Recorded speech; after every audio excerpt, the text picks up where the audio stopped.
다 함께 머리 숙여 기도하심으로 수요 예배를 하나님 앞에 드립니다.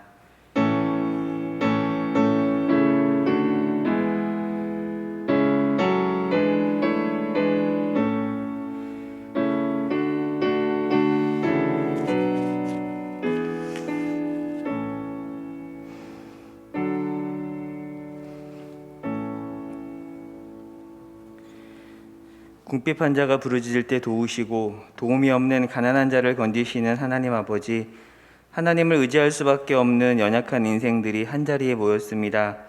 우리의 부족함이 하나님의 부족함은 아님을 압니다. 오늘도 우리의 부족함과 한계 속에서 홀로 귀한 일을 행하시는 하나님을 의지하며 하나님께 경배와 찬양을 드립니다. 우리 예배를 받아주시고 은혜 베풀어 주옵소서. 예수님의 이름으로 기도합니다. 아멘. 539장 찬송하겠습니다.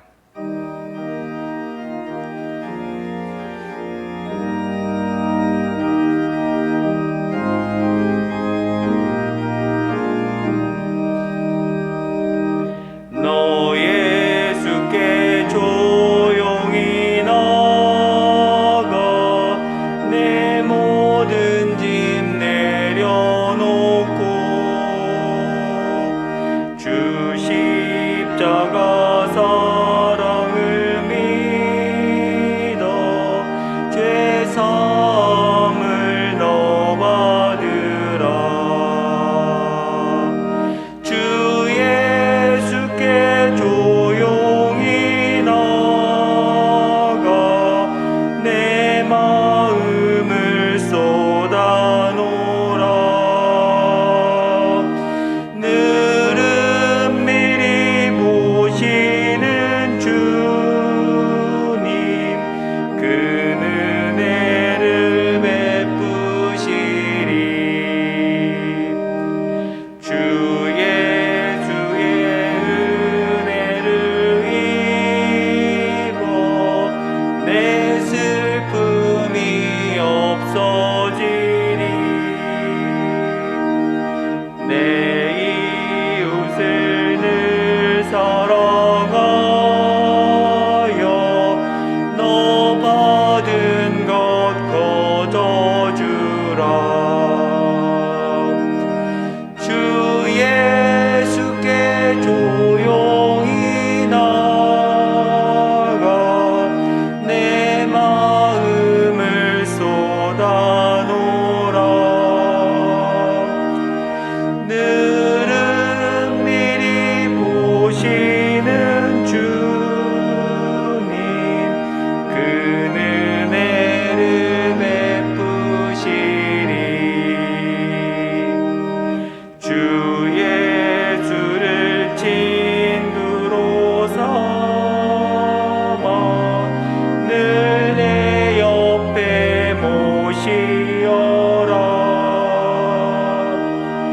그 영원한 생명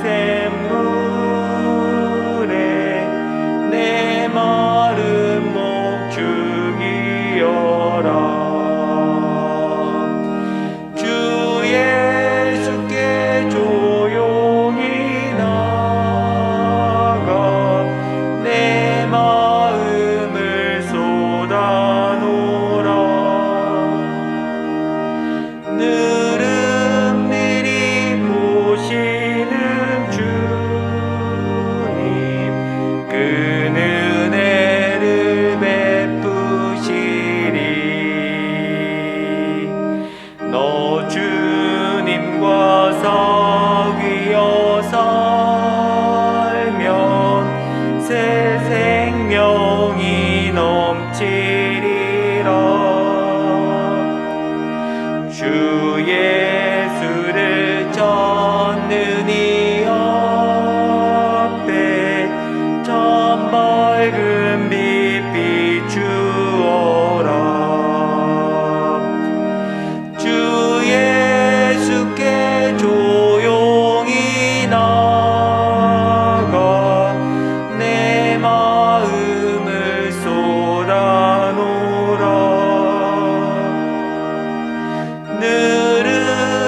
네, 이 시간 이재수 집사님 기도 인도하겠습니다.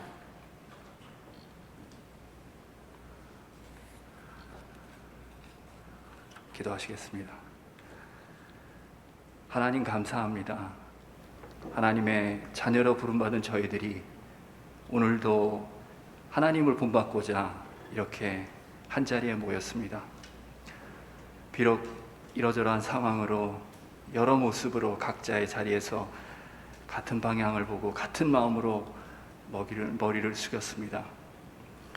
여전히 계속되고 있는 코로나로 인하여 어려움 가운데 있지만 하나님을 본받는다는 간절한 소망을 가지고 믿음을 지키고 있는 저희들을 축복하여 주시고, 이 어려운 시기에 오로지 십자가를 붙잡고 눈물로 기도하는 저희들에게 낙담하지 않고 가정과 직장과 삶을 온전히 세울 수 있는 저희들이 되게 하여 주시옵소서. 이것이 주님이 주신 소명임을 깨닫게 하시고 기도로 구하며 앞으로 나아가게 하여 주시옵소서. 앞이 보이지 않아 헤맬지라도 굳건히 하나님의 약속을 믿고 의지하고 나아갈 수 있는 저희들이 되게 하여 주시옵소서. 이 메마른 세상에서 매달려야 할 것은 오로지 하나님의 말씀임을 알고 있습니다. 저희들 부딪히고 깨질지라도 하나님이 원하는 성도, 하나님이 원하시는 가정과 교회로 거듭날 수 있도록 붙잡아 주시옵소서. 이 시간 오직 의인은 믿음으로 말미암아 살리라는 말씀이 우리들의 신앙 고백이 되는 소중한 시간이 되게 하여 주시고, 혹여 참여하지 못하더라도 이 시간을 기억하는 모두가 되게 하여 주시옵소서. 오늘 하나님의 말씀을 전하실 우리 황인수 전도사님을 위하여 기도합니다. 성령께서 함께 하셔서 전도사님의 마음과 입술을 주장하시고 전하시는 전도사님이나 듣는 저희들 모두가 은혜가 넘치는 그런 시간 되게 하여 주시옵소서. 일일이 구하지 못하지만 주님께서는 모든 것을 아시오니 응답하여 주시기를 간절히 원합니다. 끝까지 함께하여 주시기를 바라오며 모든 말씀 예수님의 이름으로 기도드립니다. 아멘.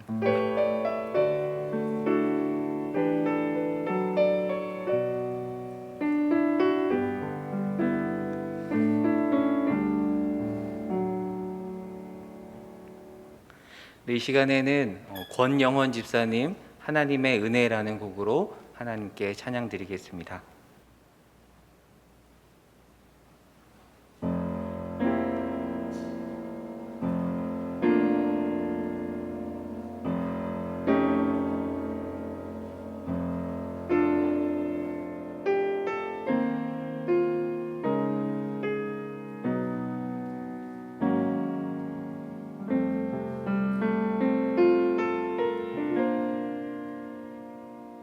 나를 지으신 이가 하나님,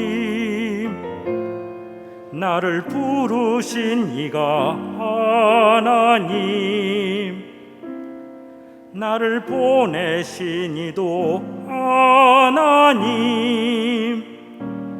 나의 나 된 것은 다 하나님 은혜라. 나의 달려갈 길 다하도록, 나의 마지막 호흡 다하도록,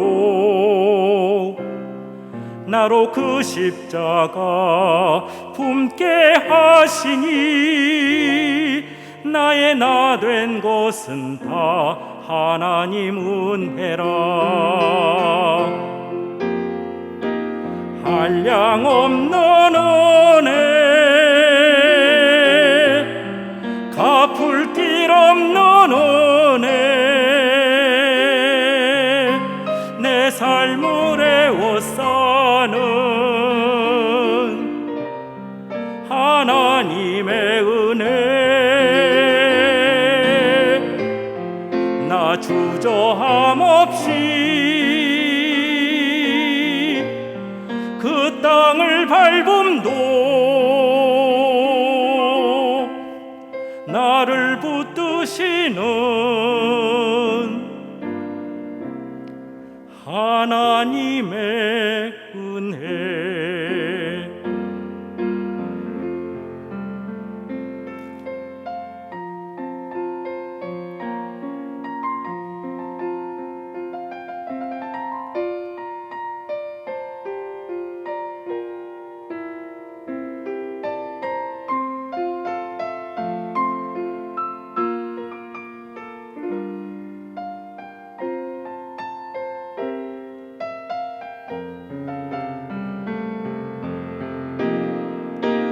한량 없는 은혜 갚을 길 없는 은혜 내 삶을 애워싸는 하나님의 은혜 나 주저함 없이 그 땅을 밟음도 나를 붙드시는 하나님의 은혜 나를 붙드시는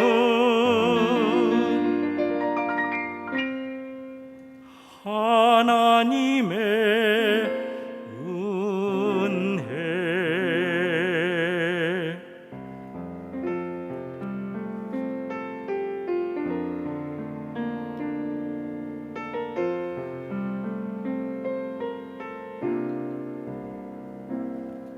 나를 지으신 이가 하나님 나를 부르신 이가 하나님 나를 보내신 이도 하나님 나의 나 된 것은 다 하나님 은혜라.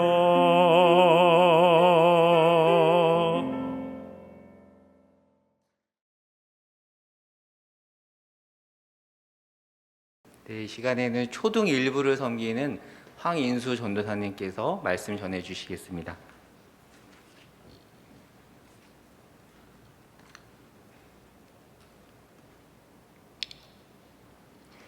오늘 우리에게 주신 말씀 베드로전서 2장 1절에서 10절 말씀을 읽겠습니다. 제가 베드로전서 2장 1절에서 10절 말씀을 읽도록 하겠습니다.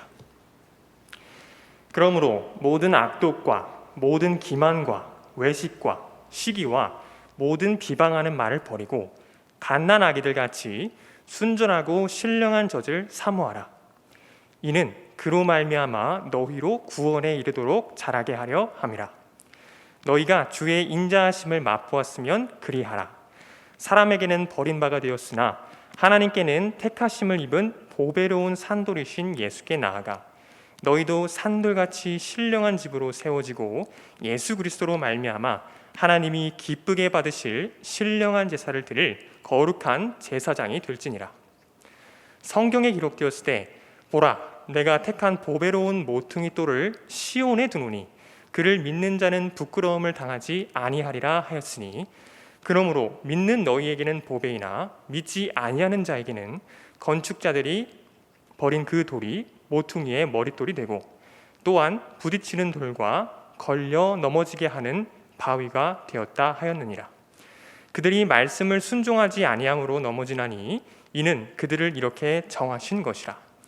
그러나 너희는 택하신 족속이요 왕 같은 제사장들이요 거룩한 나라요 그의 소유가 된 백성이니 이는 너희를 어두운 데서 불러내어 그의 기이한 빛에 들어가게 하신 이의 아름다운 덕을 선포하게 하려 하심이라. 너희가 전에는 백성이 아니더니 이제는 하나님의 백성이요 전에는 긍휼을 얻지 못하였더니 이제는 긍휼을 얻은 자니라. 아멘. 베드로 사도는 오늘의 터키 서부와 북부 지역, 그 당시에 소아시아 땅에 흩어져 있는 그리스도인들에게 서신을 보내게 됩니다. 이 서신을 보낸 정확한 연도는 알 수 없으나 로마의 네로 황제가 그리스도인을 박해하던 주후 64년경 혹은 그 이전에 쓰였을 것으로 학계에서는 추정하고 있습니다. 또 베드로 사도가 이 서신을 쓴 장소도 베드로전서 5장 13절의 상반절 말씀을 통해 유추해 볼 수가 있습니다. 5장 13절의 상반절 말씀을 제가 한번 읽어보겠습니다. 택하심을 함께 받은 바벨론에 있는 교회가 너희에게 문안하고. 베드로 사도는 바벨론에 있는 교회가 수신자에게 문안하고 있다고 말합니다. 바벨론은 유다가 포로로 잡혀가 신앙생활의 자유를 누릴 수 없었던 곳입니다. 우리는 이를 통해서 베드로 사도가 그 당시에 바벨론과 같은 로마에서 편지를 쓰고 있었음을 알 수 있습니다. 또한 우리는 이 서신의 문안 인사를 통해 1장의 문안 인사가 있는데요, 베드로 사도가 예루살렘 교회와 안디옥 교회를 넘어서 소아시아의 여러 지역을 이미 방문했었을 것이라는 사실을 알 수가 있습니다. 베드로 사도는 소아시아의 여러 지역에 흩어져 살아가는 그리스도인들이 그리스도인이라는 이유로 차별과 괄시를 받고 있다는 사실을 잘 알고 있었습니다. 그래서 그는 어느 날 실루아노라는 헬라어에 능통하며 신실한 믿음이 있는 형제를 대필가로 불러서 그들을 위로하고 격려할 서신을 작성하기 시작합니다. 그리스도인으로 거듭나는 순간부터 이 땅에서는 나그네로 살아가지만 곧 임하게 될 영원한 하나님의 나라에서는 그리스도와 함께 왕노릇할 자들임을 일깨워주고자 하는 것입니다. 그리스도인으로 거듭나는 것은 그리스도의 죽음과 부활과 승천에 동참함으로 산소망을 누릴 수 있다는 사실을 재확인시키고자 하는 것입니다. 그리고 그 증언은 소아시아를 넘어서 오늘 우리에게 전해졌습니다. 베드로전서는 오늘을 살아가는 우리에게도 그리스도인이라는 정체성을 재확립하도록 하여 믿음의 위기를 돌파할 수 있는 메시지를 전해주고자 합니다. 저는 오늘 베드로전서 2장의 말씀을 통해서 저와 여러분의 정체성을 다시 한번 돌아보고 앞으로 나아갈 방향을 하나님께 이 시간 인도받고자 합니다. 오늘 우리가 읽은 본문 베드로전서 2장의 6절에서는 그리스도를 보배로운 산돌로 표현하며 나아가 하나님의 성전의 모퉁이돌이라고 말하고 있습니다. 그리고 4절과 5절을 보면 우리가 모퉁이돌 되시는 예수께 나아가 하나님의 성전을 이룰 산돌이 되라고 우리에게 촉구하고 있습니다. 여기에 모이신 모든 분들께서는 모퉁이돌이 무엇인지 이미 잘 알고 계실 겁니다. 모퉁이돌이 무엇입니까? 건물을 지을 때 토대 위에 가장 먼저 세우는 돌입니다. 이 돌을 기준으로 다른 돌들이 나란히 세워지기 시작합니다. 그러므로 모퉁이돌이 어디에 세워지느냐에 따라서 다른 돌들을 세울 위치가 달라지는 것입니다. 그런데 오늘 성경에서 말하는 이 모퉁이돌은 영원전부터 하나님의 나라에 세워져 있던 것입니다. 이 모퉁이돌은 예수 그리스도이시기 때문입니다. 세워진 시간이 존재하지 않는 이 영원한 모퉁이돌을 기준으로 구약과 신약이란 시간이 연달아 이어지기 시작합니다. 오늘 본문의 5절 말씀을 보면 모퉁이돌을 기준으로 성전이 여전히 현재 진행형으로 건축되고 있다는 사실을 우리가 발견할 수가 있습니다. 다시 말하면 구약부터 지금까지 주께서 인치신 의인들이 산돌이 되어 예수 그리스도와 함께 하나님의 성전을 이루어가고 있다는 말입니다. 하나님께서는 지금도 우리를 예수 그리스도를 닮은 산돌로 불러내셔서 하나님의 나라를 건설하고 계시고 있다는 말입니다. 그러므로 이 말씀은 2000년 전 소아시아에 흩어진 그리스도인들을 넘어서 지금 우리에게 주어진 보배로운 약속입니다. 우리를 그리스도와 함께 세워 거룩한 새 나라로 건설하시겠다는 하나님의 계획은 우리가 지금 어떤 위치에 있는지를 실감해 보라고 촉구하고 있는 것 같습니다. 우리는 하나님의 긍휼을 입어 스올의 자리에서 옮겨져 감히 예수 그리스도와 나란히 세워져 하나님의 성전을 이루게 된 자들입니다. 베드로 사도는 그 은혜를 입은 우리의 정체성을 확증하며 더 나아가 그리스도인이 이 땅에서 나아가야 할 방향을 제시하고 있습니다. 1절에서 3절 말씀입니다. 제가 읽겠습니다. 그러므로 모든 악독과 모든 기만과 외식과 시기와 모든 비방하는 말을 버리고 갓난아기들 같이 순전하고 신령한 젖을 사모하라. 이는 그로 말미암아 너희로 구원에 이르도록 자라게 하려 함이라. 너희가 주의 인자하심을 맛보았으면 그리하라. 우리가 하나님께 선택을 받아 예수 그리스도와 함께 주님의 성전에 참여한 자가 되었다면 이제는 그에 걸맞는 선택을 해야 합니다. 모든 악독과 모든 기만과 외식과 시기와 모든 비방하는 말을 버려야 합니다. 다시 말하면 하나님의 말씀과는 반대되는 세상의 가치에서 등을 돌려야 한다고 말하고 있는 것입니다. 알지 못하던 때에 즐기던 세상의 즐거움, 쾌락, 속이고 빼앗고 미워하고 비방하던 모든 말을 던져버리라는 것입니다. 그리고 갓난아기들 같이 순수한 마음으로 우리를 새 생명에 이르게 하는 하나님의 말씀만을 갈망하라고 말하고 있는 것입니다. 그런데 여기서 베드로 사도는 성도의 성속을 촉구하기 위해서 왜 갓난아기를 비유한 것입니까?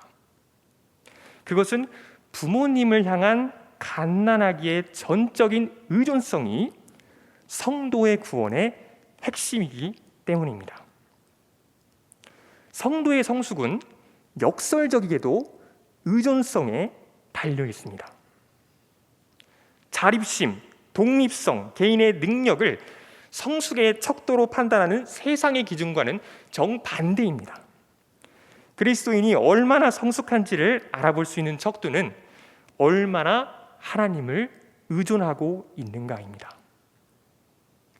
주어진 일이 무슨 일이든 일이 크고 작든 우리는 하나님께 갓난아기와 같은 심정으로 의지하고 뜻을 구하며 계획을 세워야 합니다.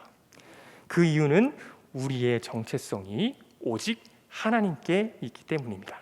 우리의 가치, 우리의 네임밸류는 오직 하나님이시기 때문입니다. 우리가 이 세상에서 빛나는 이유는 우리가 하나님의 귀족이기 때문이며 우리가 새 하늘과 새 땅에서 존귀함을 받는 이유도 그리스도의 이름 덕분입니다. 그러므로 우리는 우리를 소개할 때 나를 말하는 것이 아니라 예수 그리스도를 말하게 되는 것입니다. 또 성경을 보면 우리가 갓난아기와 같이 신령한 젖을 사모해야 한다고 말합니다. 갓난아기가 젖을 빠는 일은 단순히 기후에 따라서 하거나 안 하는 행동이 아닙니다. 자신의 생명이 달려있는 일입니다. 그리스도인에게는 하나님의 말씀이 그와 같습니다. 하나님의 말씀을 따르는 삶은 곧 우리의 영혼의 생명을 좌우합니다. 우리는 갓난아기와 같이 오직 하나님의 품에서 하나님의 말씀만을 의지할 때 새 생명을 얻습니다. 하나님의 말씀을 의지하고 갈망하는 믿음을 통해 우리는 그리스도인다운 삶의 여정을 그려나가고 거룩한 제사장과 같은 성숙한 그리스도인에 이를 수 있는 것입니다. 강원도 철원의 어느 높은 산 골짜기에 마을 하나가 있습니다. 그 마을에는 제가 존경하는 할머니 한 분이 계십니다. 제가 그분을 생각할 때면은 오늘 읽은 베드로전서 2장 1절과 2절의 말씀이 떠오릅니다. 그분은 정말로 순수하게 하나님만을 바라보십니다. 새벽이 되면 세상에 무슨 일이 벌어져도 하늘이 무너져도 몸을 일으키시고 부스럭부스럭 준비하셔서 동네 교회에 가셔서 새벽 예배를 드리십니다. 또 예배 시간에는 꼭 1시간씩 혹은 그 이상을 기도하시고 돌아와 하루 일과를 시작하십니다. 또 틈만 나면 낮이 되었든 밤이 되었든 성경 말씀을 읽고 묵상하십니다. 크고 작은 무슨 일을 하든 간에 아이고 주님, 이 일을 어떻게 할까요? 먼저 하나님께 묻고 그 다음에야 움직이십니다. 마치 모든 일이 자기가 할 수 있는 일이 아닌 것 마냥, 모든 일을 다 할 수 없는 것 마냥 다 하나님께 여쭈고 구하고 답을 얻어 그대로 움직이십니다. 그런데 그분이 얼마나 지혜로운지 모릅니다. 우리가 아는 교육을 받으신 분도 아니신데 하나님의 말씀을 정확하게 이해하시고 또 하나님의 뜻을 헤아릴 줄 아십니다. 때로는 주변의 사람의 죄를 아시고 회개를 촉구하기도 하십니다. 저도 한때는 그분께 한번 혼쭐이 난 적이 있습니다. 말하지 않았는데도 저의 죄를 알고 계시더라고요. 그래서 그날 하나님께 회개했습니다. 어떻게 아시는지는 잘 모르겠지만은 너무 순수하시다 보니까 검은 것이 그냥 눈에 띄었나 봅니다. 좌우지간에 이분은 하나님 앞에 늘 솔직하고 말씀 앞에 엎드리십니다. 하나님을 전적으로 의지하며 하루하루를 살아가십니다. 그러나 하나님을 의지한다고 어려운 일들과 시험에 드는 일이 이분을 비껴간 것은 아닙니다. 이 할머니께서도 참 험악한 세월을 보내셨습니다. 돈이 없던 시절에는 정말 서러웠고 어렸을 때 교회를 갈 때는 박해를 받으셨습니다. 또 결혼 생활과 가정 생활도 순탄하지가 않으셨습니다. 늘 어려운 일이 따라다니는 것만 같았습니다. 또 인간적인 실수도 참 많이 하셨습니다. 하지만 그럼에도 불구하고 그분은 늘 하나님을 의지했습니다. 그 결과는 모든 어려움을 극복해낼 수 있는 지혜와 능력과 힘을 공급받는 것이었습니다. 마을 사람들은 이 할머니께서 이와 같이 모든 일을 견뎌내고 극복해내는 모습을 보며 그분이 섬기는 하나님께서 도대체 누구실까 놀라워하며 궁금해하곤 했습니다. 그분을 통해서 예수 그리스도께서 주변 사람들에게 자연스럽게 전해진 것입니다. 지금 그 마을에 찾아가면 그 마을은 참 밝습니다. 빛이 있고 그리스도를 섬기는 사람들이 많아졌습니다. 그리스도를 전적으로 의지하는 한 사람을 통해 드러나는 하나님의 영향력은 실로 어마어마합니다. 베드로 사도는 이와 같이 우리가 전적으로 하나님을 의지하여 믿음 안에서 성장해 나가라고 말하고 있습니다. 그런데 어디까지 성장해야 합니까? 성숙한 제사장이 되어 하나님께서 기쁘게 받으실 신령한 제사를 드리기까지 성장하라고 말합니다. 그렇다면 성숙한 그리스도인이 드릴 신령한 제사는 무엇입니까? 그 답은 예수 그리스도의 공생애의 마지막 장을 통해 확인할 수 있습니다. 영원한 대제사장 되시는 그리스도께서 희생제물로 자기 자신을 바치는 제사를 드렸습니다. 예수 그리스도를 따라 제사장으로 세워지는 우리가 하나님께 드릴 신령한 제사는 이와 같이 예수 그리스도로 말미암아 예수 그리스도를 따라 내 자아, 바로 나 자신을 하나님께 드리는 제사입니다. 이것이 바로 하나님께서 우리에게 원하시는 신령한 제사입니다. 십자가에서 자기 자신을 내어드리신 예수 그리스도를 따라 나도 내 자아를 하나님께 온전히 제물로 바치는 것입니다. 그런데 자아를 하나님께 바친다는 말이 어쩌면 극단적인 표현이나 추상적인 표현으로 들릴 수 있을 것 같습니다. 그래서 저는 이를 더 정확하게 말해주고 있는 성경 구절을 찾아 읽도록 하겠습니다. 사무엘상 15장 20에서 22절 말씀입니다. 사무엘상 15장 20에서 22절 말씀입니다. 제가 읽겠습니다. 사울이 사무엘에게 이르되 나는 실로 여호와의 목소리를 청중하여 여호와께서 보내신 길로 가서 아말렉 왕 아각을 끌어왔고 아말렉 사람들을 진멸하였으나 다만 백성이 그 마땅히 멸할 것 중에서 가장 좋은 것으로 길갈에서 당신의 하나님 여호와께 제사하려고 양과 소를 끌어왔나이다 하는지라. 사무엘이 이르되 여호와께서 번제와 다른 제사를 그의 목소리를 청종하는 것을 좋아하심같이 좋아하시겠나이까. 순종이 제사보다 낫고 듣는 것이 수량의 기름보다 나으니. 하나님께 나의 자아를 제물로 바친다는 말은 더 이상 나의 뜻을 고집하지 않고 하나님의 뜻에 순종하겠다는 것입니다. 하지만 오늘 방금 말씀에서 사울이 드린 제사는 무엇이었습니까? 살아있는 자아의 욕구를 따라 자기의 정욕부터 채운 상태에서 교묘하게 하나님 말씀도 지켜보겠다는 모든 악독, 모든 기만, 외식, 만 가지 죄의 뿌리인 불순종의 죄사였습니다. 그 결과는 무엇입니까? 이어지는 23절입니다. 제가 읽겠습니다. 이는 거역하는 것은 점치는 죄와 같고 완고한 것은 사신 우상에게 절하는 죄와 같음이라. 왕이 여호와의 말씀을 버렸으므로 여호와께서도 왕을 버려 왕이 되지 못하게 하셨나이다 하니. 하나님의 말씀보다 자아를 따랐던 사울은 거역한 자, 자아를 우상으로 섬긴 자로서 그의 합당한 판결을 받게 되었습니다. 그때나 지금이나 시대를 초월하여 하나님께서 우리에게 원하시는 제물은 나의 자아를 온전히 하나님께 드리는 것입니다. 하나님의 말씀에 전적으로 의지하며 순종하는 것입니다. 사울처럼 하나님의 말씀에 순종하지 않고 내 소견을 따라 하나님께 드리는 모든 예배는 하나님께서 기뻐하지 않으십니다. 하나님께서는 우리의 마음을 온전히 갖기를 원하십니다. 우리가 하나님과 하나 되어 하나님을 온전히 누리기를 바라시는 것입니다. 사울과 달리 예수님께서는 하나님께 순종하는 모본을 보이셨습니다. 예수님께서는 늘 하나님과 함께 계셨습니다.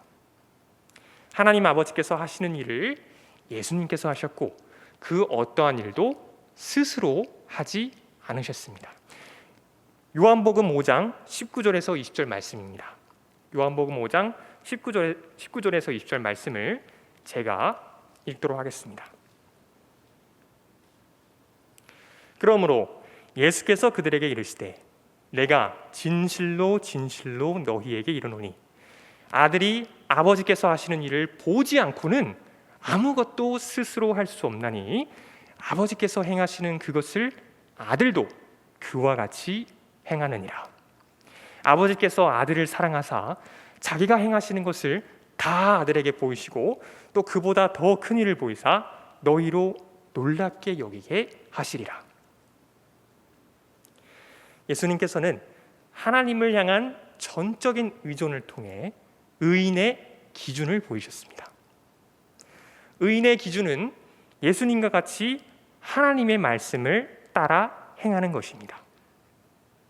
이 기준을 따라 행하는 것이 하나님이 기쁘게 받으실 신령한 제사를 드리는 것입니다.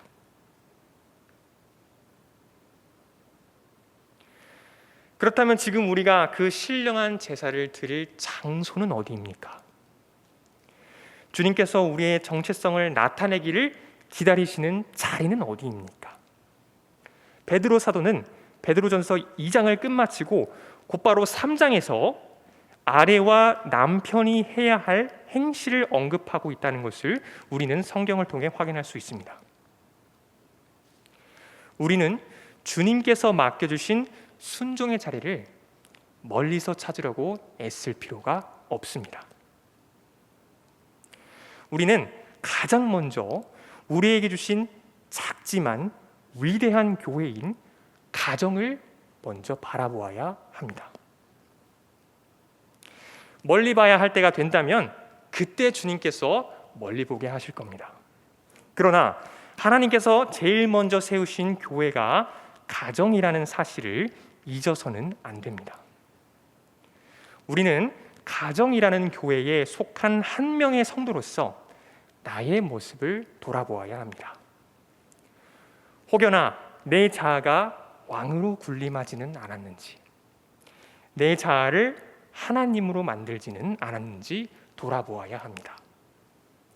내 생각과 내 계획을 가정이라는 교회의 다른 성도들에게 강요하지는 않았는지 돌아보아야 합니다.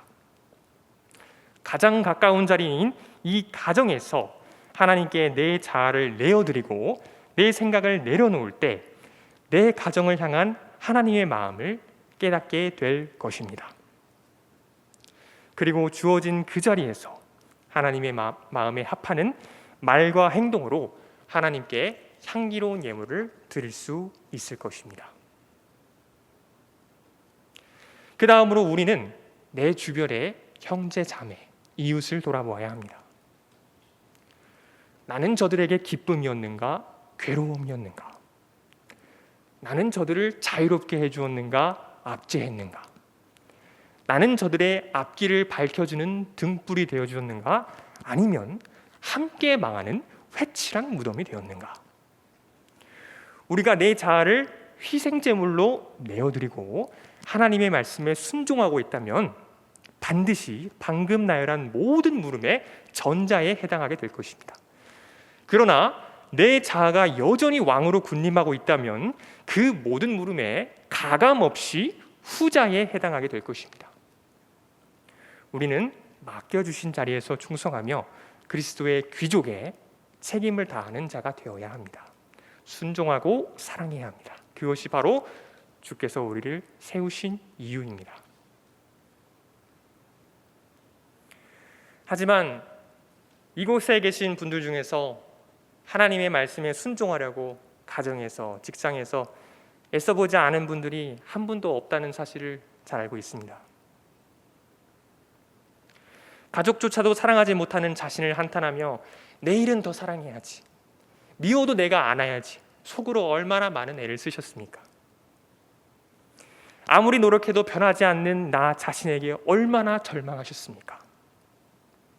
그 경험을 해보셨다면 인간의 본성이 인간의 노력으로는 결코 변하지 않는 고약한 것이라는 것을 잘 알고 계실 겁니다. 하지만 여러분의 그 모든 노력이 무의미한 일이었던 것만은 아닙니다. 비록 여러분의 노력이, 그 각고의 노력이 자아를 하나님께 바치는 순종이 되지는 못했지만 순종으로 가는 길을 만들었기 때문입니다. 20세기 기독교 변증가 C.S. 루이스, 여러분께서 잘 아시는 분이실 텐데요. 그에 저서 순전한 기독교에서 그는 이렇게 말합니다. 우리는 최선을 다해보지 않고는, 최선을 다하고도 실패해보지 않고는 자신이 하나님의 율법을 지키지 못했음을 깨달을 수가 없다. 정말로 애쓰지 않는 한. 말이야 어떻든 간에 늘 마음의 한구석에 이런 생각이 남는다. 다음번에 더 열심히 하면 충분히 선해질 수 있을 거야. 그래서 하나님께로 돌이키는 일은 어떤 의미에서 점점 더 열심히 시도하는 도덕적 노력의 길이다. C.S. 루이스는 이렇게 말을 했습니다. 우리는 하나님의 말씀을 지키고자 최선의 노력을 다했을 때 그 끝에도 미치지 못했다는 사실을 깨닫습니다. 절규하고 쓰러집니다. 그런데요, 그제서야 그 자리에서 주님 앞에 무릎을 꿇습니다. 참된 회개가 바로 거기에서 시작되는 것입니다. 자아를 하나님께 바치는 신령한 제사가 바로 무릎을 꿇는 그 순간에 들어지기 시작하는 것입니다. 자신의 불가능성을 깨닫고 하나님의 가능성을 보는 그 순간에 그 순종이 들어지기 시작하는 것입니다. 인간은 자신의 불가능성을 인정하고 주님 앞에 무릎을 꿇을 때만 순종의 길로 나아갈 수가 있습니다.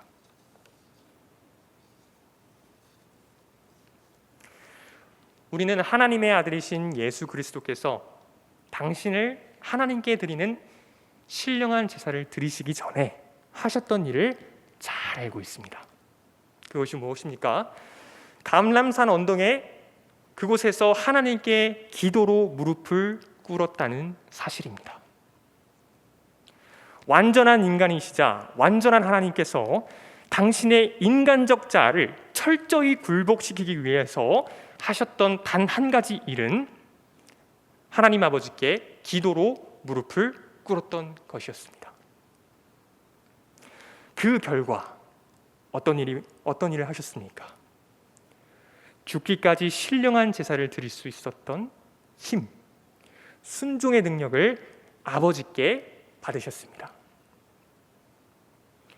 우리는 그 이후 그리스도께서 갈보리를 오르시고 거기서 더 올라가 십자가에 매달리시고 또 거기서 더 올라가셔서 부활 승천하심으로 하나님의 우편에 앉아 계신다는 사실을 알고 있습니다. 그리고 그와 같이 아버지께 무릎 꿇는 자들에게, 오직 하나님 아버지께 무릎을 꿇는 자들에게 그 순종의 능력을 약속하셨다는 사실을 성경을 통해 우리는 알 수 있습니다. 말씀의 결론을 맺겠습니다.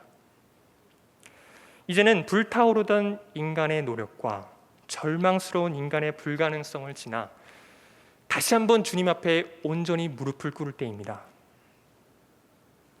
가정에서, 일터에서 오직 하나님께 무릎을 꿇고 죄를 향해서는 고개를 빳빳이 쳐들 때 우리의 정체성은 재확립될 것입니다. 주님께서 기뻐하시는 신령한 제사를 주어진 자리에서, 맡기신 자리에서 드릴 수 있을 것입니다. 이제 우리의 정체성을 가감없이 선포하신 성령 하나님의 감동의 말씀을 읽고 말씀을 마무리하겠습니다. 베드로전서 2장 9절과 10절의 말씀입니다. 제가 읽겠습니다. 그러나 너희는 택하신 족속이요 왕같은 제사장들이요 거룩한 나라요 그의 소유가 된 백성이니 이는 너희를 어두운 데서 불러내어 그의 기이한 빛에 들어가게 하신 이의 아름다운 덕을 선포하게 하려 하심이라. 너희가 이전에는 백성이 아니더니 이제는 하나님의 백성이요 전에는 긍휼을 얻지 못하였더니 이제는 긍휼을 얻은 자니라. 저와 여러분이 오직 하나님께만 무릎을 꿇는 그리스도의 귀족이라는 사실을 마음에 새기기 원합니다. 또한 그리스도의 귀족으로서 영원한 자유와 또 주어진 자리에 맡기신 책임을 균형 있게 누리시기를 바랍니다. 기도하고 마치겠습니다. 하나님 아버지 감사합니다. 오늘의 말씀을 통해 주님께서 우리에게 말씀하십니다. 너희는 그리스도의 귀족이다. 이 세상의 귀족이 아니라 이 세상에서는 나그네이지만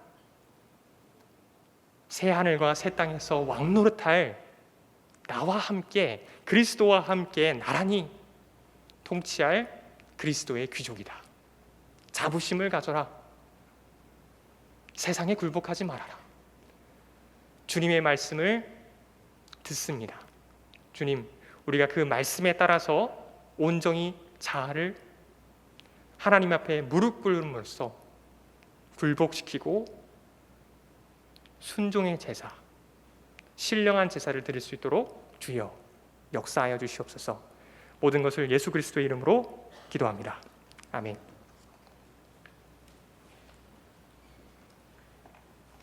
찬송가 401장 부르겠습니다.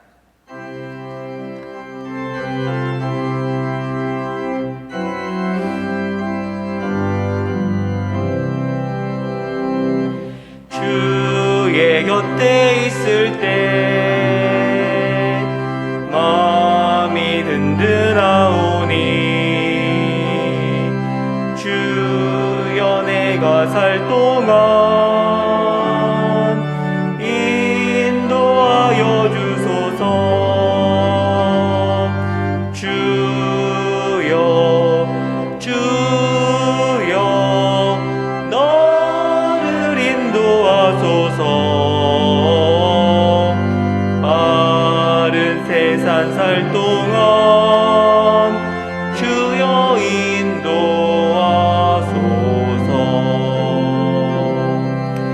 피난처인 예수여,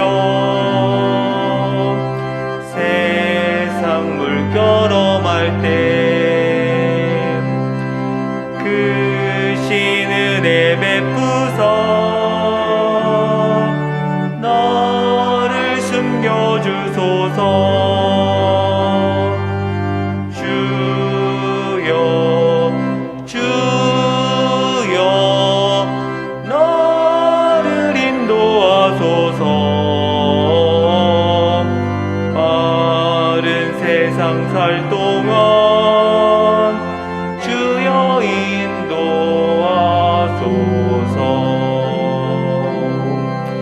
세상 풍 빠진 않음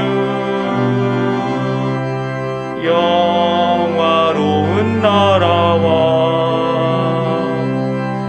눈물 없는 곳으로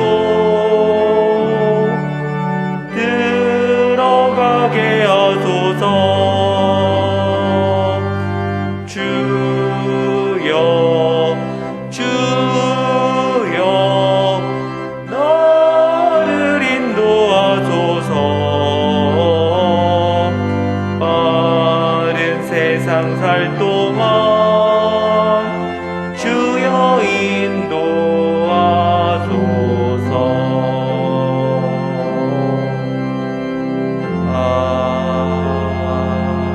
아멘. 주기도문으로 예배를 마칩니다. 하늘에 계신 우리 아버지여, 이름이 거룩히 여김을 받으시오며 나라가 임하시오며 뜻이 하늘에서 이루어진 것 같이 땅에서도 이루어지이다. 오늘 우리에게 일용할 양식을 주시옵고 우리가 우리에게 죄 지은 자를 사하여 준 것 같이 우리 죄를 사하여 주시옵고 우리를 시험에 들게 하지 마시옵고 다만 악에서 구하시옵소서. 나라와 권세와 영광이 아버지께 영원히 있사옵나이다. 아멘.